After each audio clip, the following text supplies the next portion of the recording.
Okay, if you're wondering what we're doing today, we're gonna make some homemade sausage gravy. Okay, so what I use is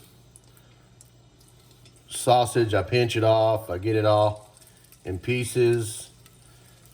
I don't want to make too small pieces because in my gravy, I'd actually like to have some chunks of sausage in the gravy when I'm making sausage gravy. It's supposed to be a little chunky, and the gravy is going to be absolutely delicious when we're done.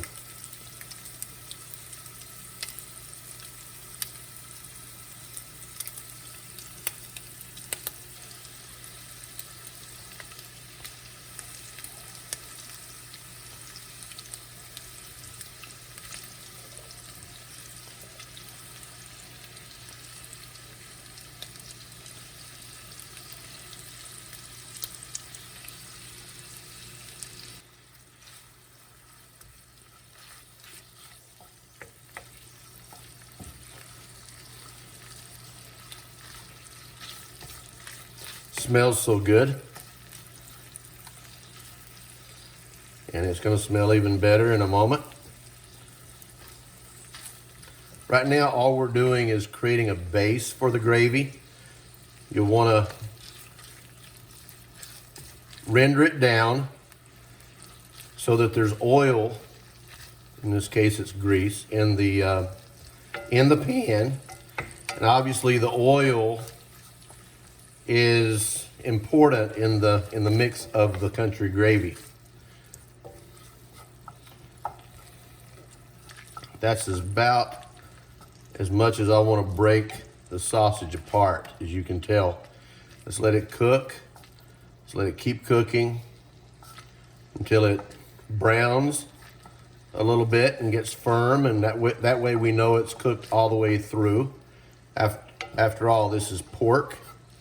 This is not beef. You'll want to make sure that any pork that you're cooking and eating is fully cooked. That's for health reasons. I'm cooking this in a cast iron pan because it radiates heat better. Cooking it over gas. You can cook this over electric stoves as well. As you can tell though, the heat is just right.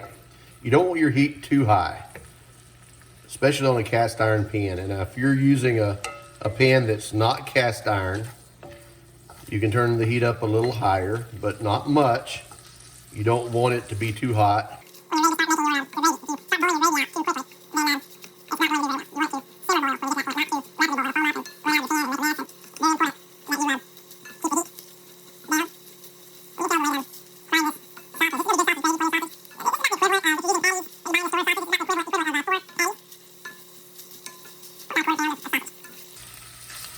It's looking good. By the way, I have some homemade buttermilk biscuits in the oven that this is gonna go over once the gravy is done. Now at this point right here, we're getting close to adding our next ingredient. And our next ingredient is self-rising flour, okay? And the self-rising flour is what's going to make it gravy. And that's about all we need right there.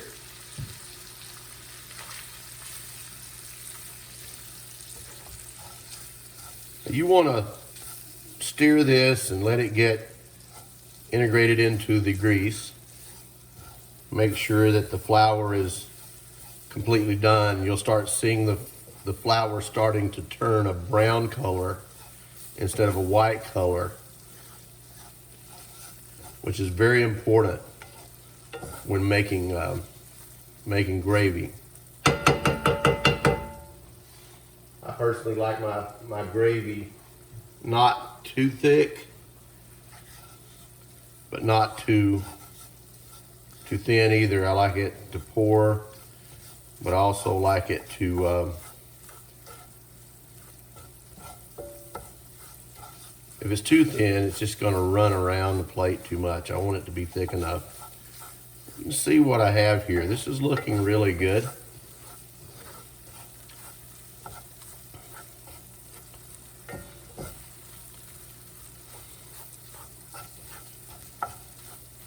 Let's let that cook down just a few moments.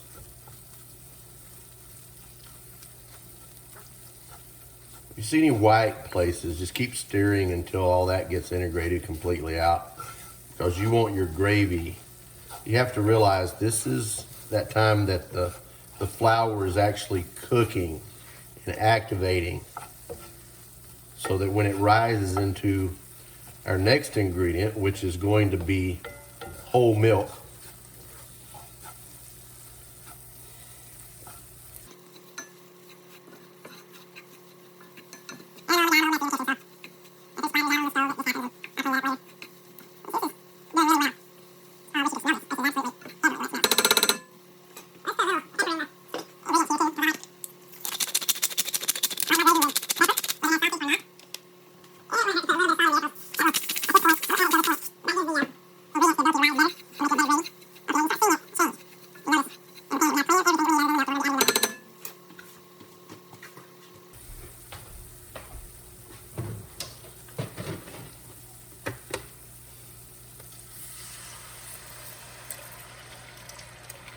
this is non-homogenized milk that I use.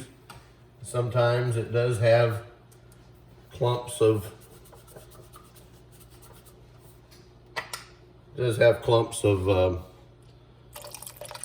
butter in it. That's about enough milk.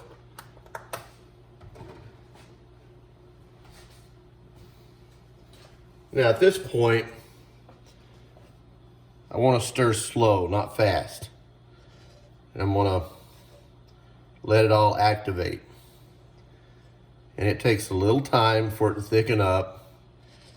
Now that we've cooled the pan down, every one of these ingredients are cooler now. So it's going to take a moment for it to heat back up. Have patience. Good gravy is not something you do in a hurry.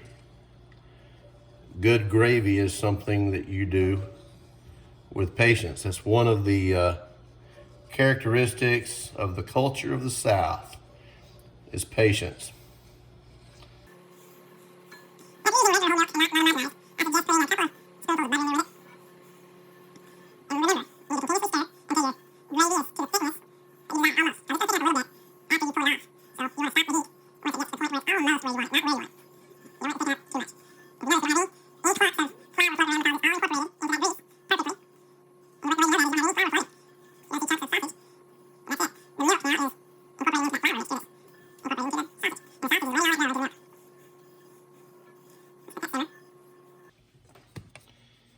Okay, I've had to pull the biscuits out of the oven, and they do look good, I have to say. They're going to be very good with this gravy. As you can see here, the biscuits are. Good hot buttermilk homemade biscuits with sausage gravy. Nothing better. And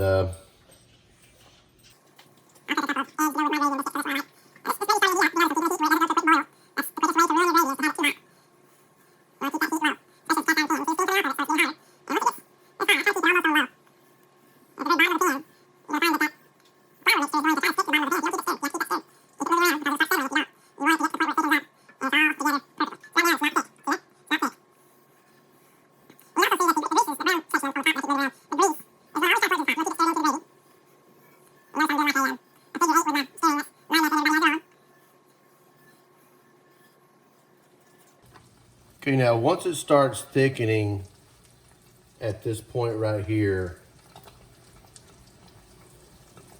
you can start seeing it thicken up nicely. Very smooth gravy. And the reason it's smooth is because you've taken time. You haven't gotten in a hurry. And it's starting to thicken up nicely. Needs just a few more minutes. takes time for the gravy. But if you don't stir it consistently, what's going to happen is you're going to have very lumpy gravy, and it's not going to be good for you. I'm cooking some eggs too, so I got to pour them out, put them out in the pan.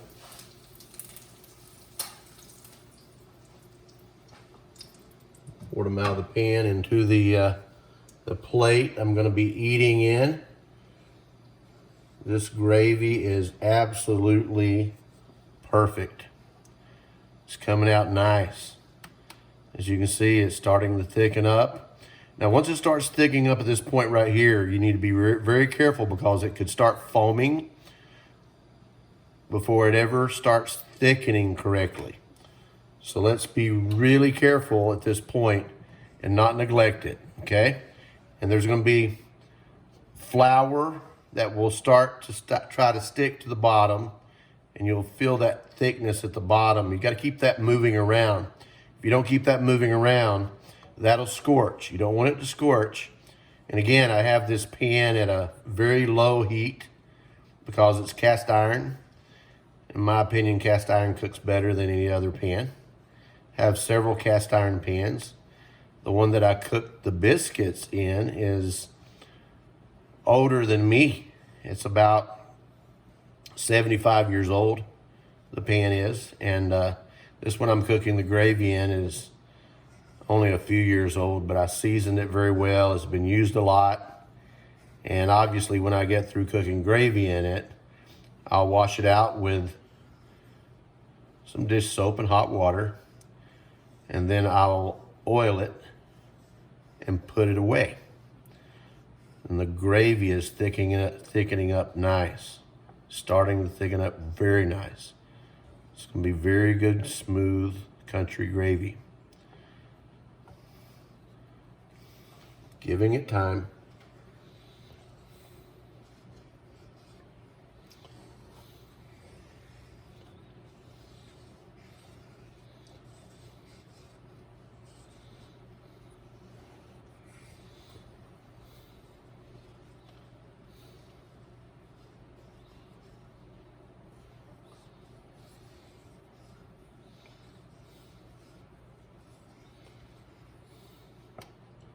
Look at that.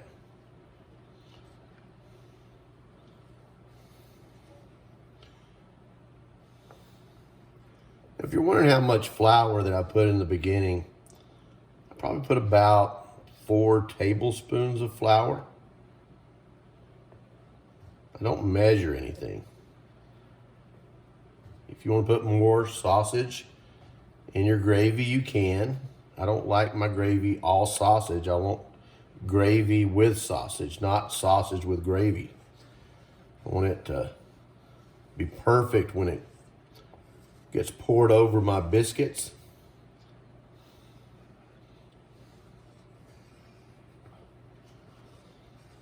Perfect country gravy. And this is easy, folks. It doesn't take many ingredients.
It's almost there. This may be a long video, but it's worth it to those of you who truly want to make good country homemade gravy. And you don't have to add sausage. You can make it without sausage. just leave the sausage out. But you still need the grease. So you can use, if you're vegetable based, of course you can use vegetable grease like Crisco or something like that. That's fine, but I choose to use natural grease from pork. Bacon grease is also a good grease that you can use for your making of gravy. And this is sausage gravy with sausage grease, and that's simple. All right, we're about ready to take this off of the heat, and I'm gonna show it to you on some good homemade buttermilk biscuits.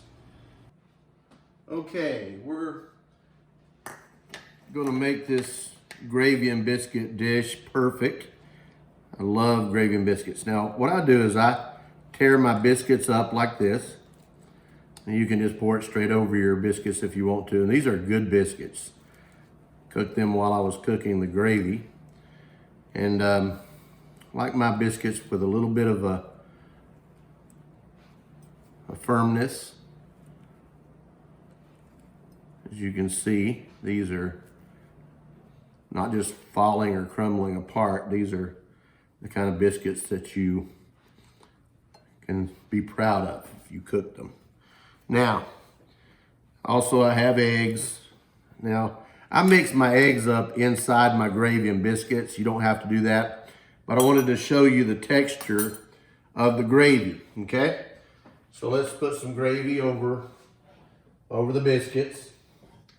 And as you can see, here's the gravy. It's just perfect sausage gravy. And we're just gonna, oh, look at that.